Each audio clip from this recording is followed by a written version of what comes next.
You're listening to international investment advisor Doug Goldstein on the Goldstein on Gelt show, the financial show where we'll talk about how you can make the most of your money. With all the confusing financial chatter bombarding you each and every day, Goldstein on Gelt will give you the practical information you want and need about living a financially stable life. Here's your host, money maven Doug Goldstein. Okay, we are back. We are talking to Bill Siegel, who is a lawyer. He's a former executive at various public and private companies. He's produced a number of documentary films, and he's the author of a fascinating book called The Control Factor, Our Struggle to See the True Threat. Bill, it's a pleasure to have you. Well, thank you for having me, Doug. I appreciate it. What I particularly liked about your book is you focused on the fact that people tend not to learn from history, which is a huge problem in many areas, especially in the financial world. So before we dig in a little bit further, could you talk about what does the term control factor really mean, and why do we fall victim to it? Sure. I use the term to represent the vast array of processes we go through in our minds in order to give ourselves the internal comfort and sense of stability that we are in control of things around us, even when we are not. Sounds like the markets. Yes, it's very applicable in the same way. And in the book, I differentiate the world, the external world, from what I call the mental battlefield. And often, so many problems come because we confuse those two locales. And much work needs to be done on our internal mental battlefields to battle the power and the influence of the control factor in order to offset how it keeps us blind, as you were saying, and keeps us from learning the lessons we should have learned from history. So you're saying that we want to feel that we're in control of a situation, and we will lie to ourselves in order to convince ourselves that, in fact, we are? Unconsciously, yes, that's the central thesis, is the threat of being out of control, especially in the modern Western world, is very undervalued, and it's so prevalent, and so potent and powerful on all of us that I think we tend to overlook it. And so our minds tend to be geared to distort our perceptions and arrange our perceptions so that internally a sense of control over our environment, over threats that we face, is restored. And like all psychological defenses, they tend to be very paradoxical in that they often create the very result that they seek to defend against. So while our minds are geared to give us a sense of control, they will often wind up creating on the real battlefield or the real world very much a loss of control. And that's the central theme of the book. You know, it reminds me of in my day job, I'm a financial advisor. I deal with investments mostly out of my Jerusalem office, where people set up portfolios. And one of the and in fact, connected to that are some of the guests we've had on the Goldstein on Gelt show. We spoke a while ago to the fellow who won the Nobel Prize, Daniel Kahneman, who's a behavioral finance specialist. And one of the things he pointed out is that people suffer from overconfidence. And I think it's related. It sounds, the way you're saying it, we see it more in men than in women, frankly, is that they feel they need to control, and they'll trade, for example, their stock portfolio in ways that don't necessarily make sense, and retrospectively they almost never make sense, meaning that they tend to lose money. But it gives them a sense of control. They feel like they're doing something. Mm-hmm. I think that's a very real phenomenon, and we see that in the context of my book, which is about the Western world's interaction with what I call the Islamic enemy, or those forces under the banner of Islam who seek to either destroy the West or to radically change it into a Sharia-driven state. We see the very process you're talking about. People don't understand, often have no clue about the history of Islam, the life of the Prophet Muhammad, what he did, what the principles in the Quran are, etc. And they go and they make tremendous conclusions out of their complete lack of knowledge. Yeah, I think people do that all over the place. We are talking with Bill Siegel, who came out with a book recently called The Control Factor, Our Struggle to See the True Threat. We were talking for a couple of minutes about how people simply want to have a sense of control or an illusion of control so that they feel better about themselves.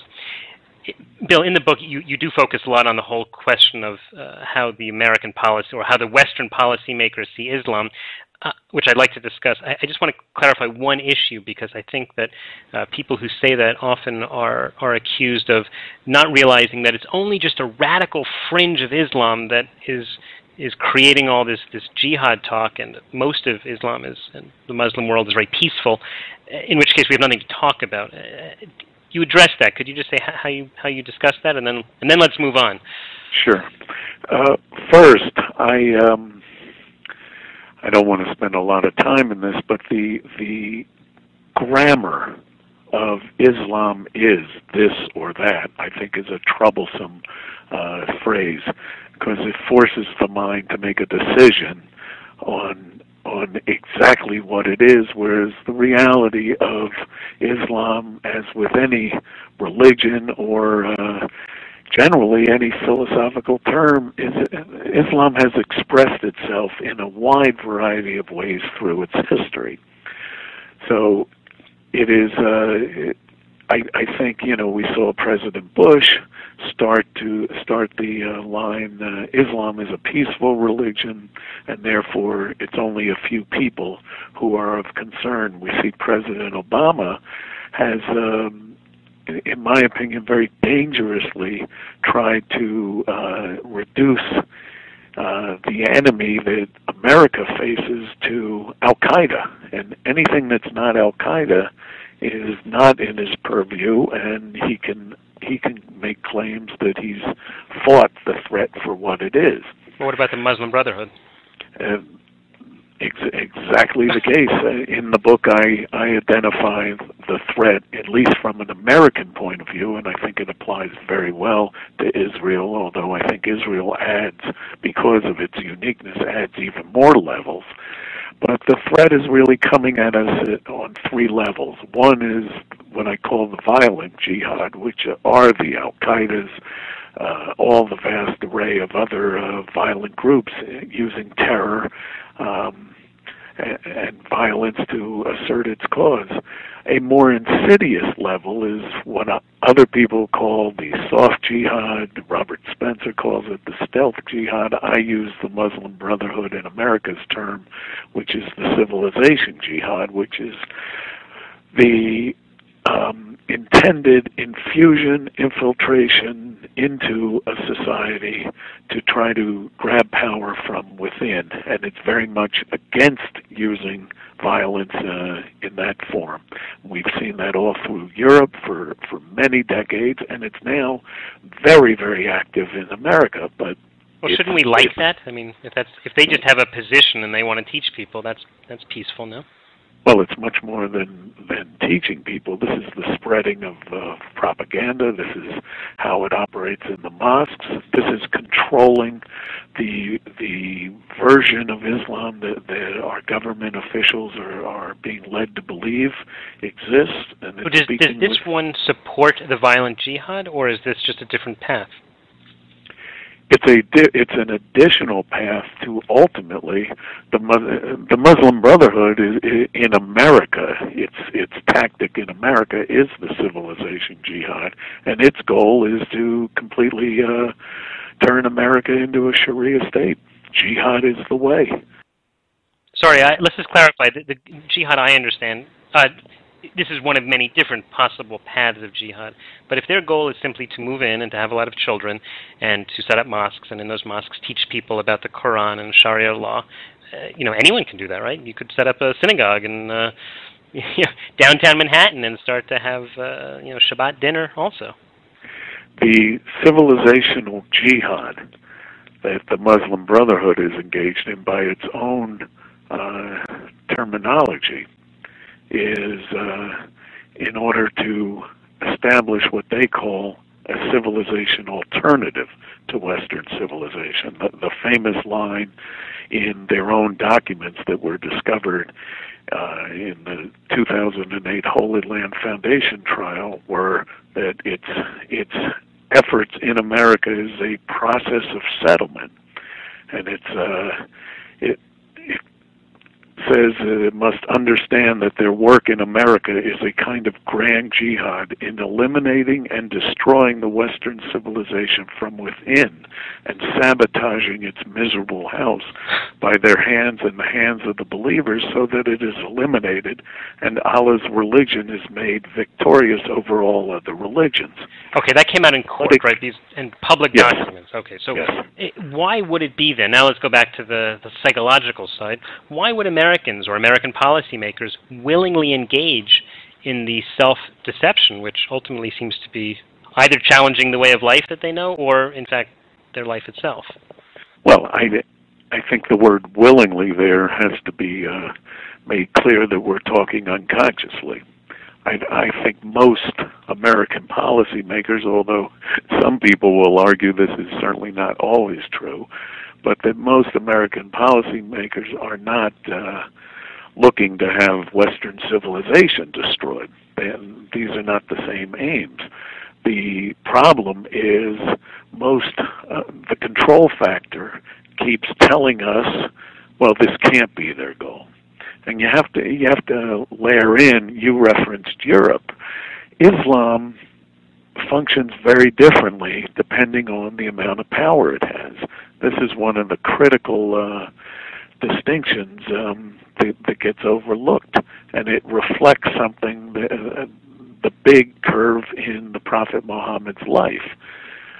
You often hear people quote the Quran's peaceful, forgiving and merciful language and saying that's the Allah that Muslims pray to and that Muslims, seek to expand upon.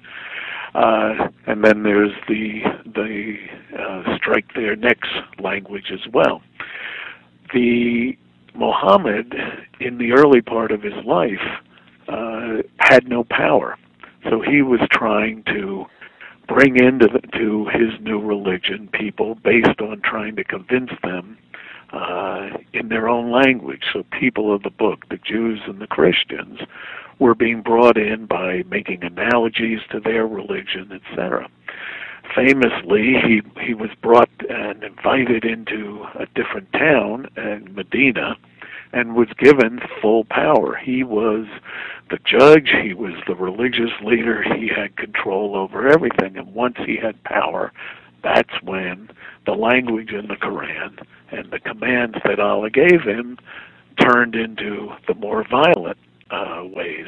And Islam, as it has progressed through the world, acts very differently when it has 2% of the population than when it has 30% and when it has 50%.